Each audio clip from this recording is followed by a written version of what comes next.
بسم اللہ الرحمن الرحیم۔ محترم ناظرین، آج ہم آپ کو فاتح بیت المقدس سلطان صلاح الدین ایوبی رحمۃ اللہ علیہ کے بچپن کا ایک ایمان افروز واقعہ سنا رہے ہیں۔ ایک مرتبہ جب صلاح الدین ایوبی رحمۃ اللہ علیہ بچے تھے تو وہ گلی میں دوسرے بچوں کے ساتھ کھیل رہے تھے۔ صلاح الدین ایوبی رحمۃ اللہ علیہ کے والد نے یہ دیکھا اور غصے سے انہیں پکڑا اور اوپر اٹھا کر کہا، میں نے آپ کی والدہ سے شادی اس لیے نہیں کی کہ آپ دوسرے بچوں کے ساتھ کھیلیں، بلکہ الاقصی کو دوبارہ حاصل کرنے کے لیے۔ ان کے والد ایک لمبے قداور آدمی تھے۔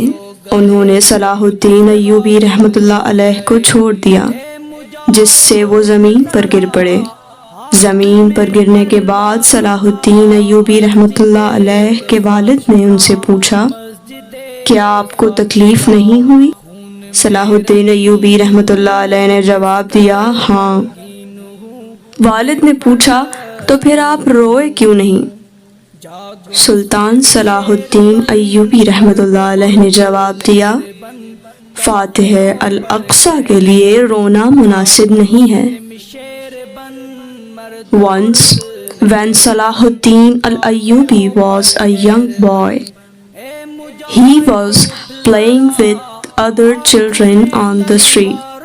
Salahuddin's father saw this and grabbed him in anger, lifting him up and saying, I did not marry your mother so that you could play with other children, but to reclaim Al-Aqsa. His father was a tall man with high status.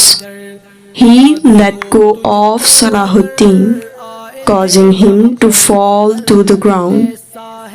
After he hit the ground, his father asked him, did it not hurt?